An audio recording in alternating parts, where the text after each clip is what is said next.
Let's go down to Kokomo.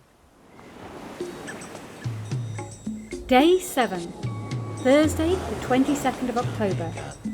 At sea.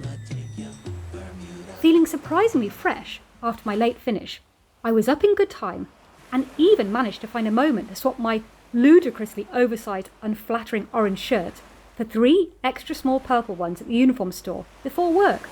Result. From there, I took them straight away to the laundry village located directly above on deck 3. As I nearly cried trying to get the many wrinkles removed from my uniform when doing some ironing the day before.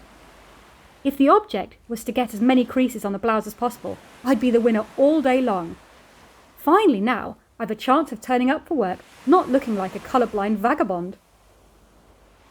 I observed, when checking the casino notice board, that we were expected to dress up in costume for Halloween on the 31st.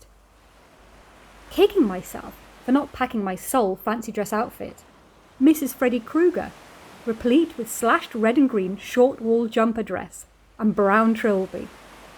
I shall have to do some shopping when we dock in Boston to find something suitable to show up in.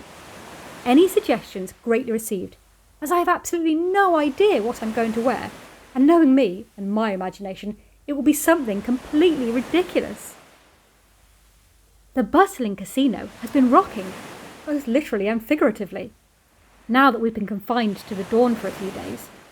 I'm really enjoying dealing again, and regularly seem to be having more fun than the players. But maybe that's because they're invariably losing money, whilst I'm earning it.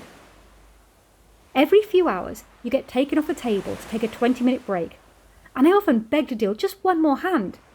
Gamblers Anonymous, here I come. I even got a bollocking for turning up 10 minutes early after one of my breaks today. I think the word is addicted. Dealing again, after a 10-year hiatus, is reminiscent of when I learnt how to drive.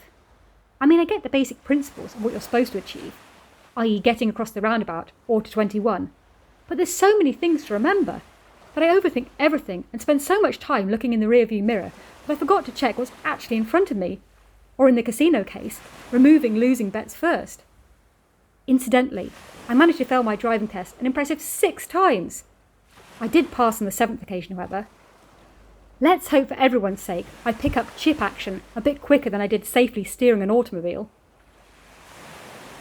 There are also a vast amount of differences between the US versions of the game than the way I learnt to deal back in good old Blighty. The best way I can describe it is learning to ride racehorses to a fairly okay standard, not sitting on a horse for 10 years, then trying to ride a dressage test on some warm blood. Essentially, it's just sitting on the back of an equine and trying to manoeuvre it about at a certain speed. But all the buttons seem to be in the wrong place, and all the commands elicit a totally different response than the one you expected. I mean, you know how to ride, but at times it feels like you've never sat astride a horse before. The players and pit supervisors have been very patient to my cries of, "Oh, but in England we don't do it like that." Well, we're not in Kansas anymore, Toto. I'm doing my very best to learn all the discrepancies though, so I can stop making numerous mistakes, and have even learnt the American lingo. And I'm now saying push instead of stand, etc. 2 days ago, when someone asked me if they could get nickels, I told them that I didn't think they were contagious. Turns out they were after $5 chips. My bad. There are very strict set rules and procedures that you have to stick to when dealing in the casino.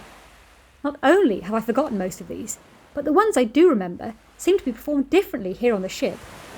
The inspectors, who watch over the game to make sure that every bet is settled correctly, are from every corner of the earth seemingly. Medeiros, Jude and Albert are from the Philippines, Clifford, Zimbabwe, Sook, Malaysia, Keegan, South Africa, Joachim, India, and my mentor Pavel, who is from Russia.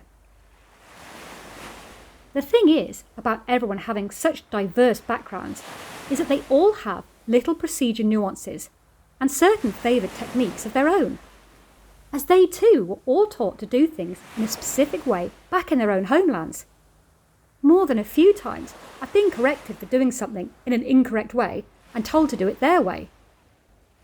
When they head off for a break, a new supervisor shows up and tells me the new way I'm doing it is wrong and to do it in their preferred style instead.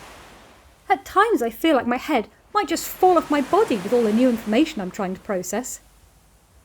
To rectify all the inconsistencies, I now have in my possession the complete procedure manual, which is the size of a large telephone directory, and I intend to read it from cover to cover whenever I get any free time.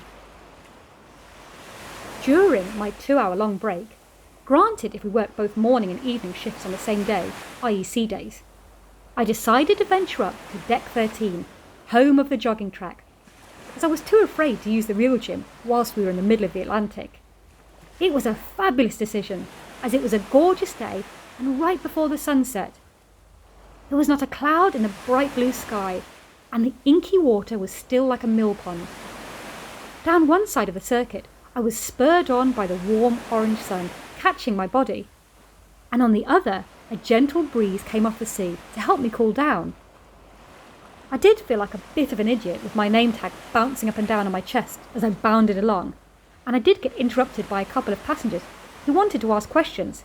Yes, it's a beautiful day.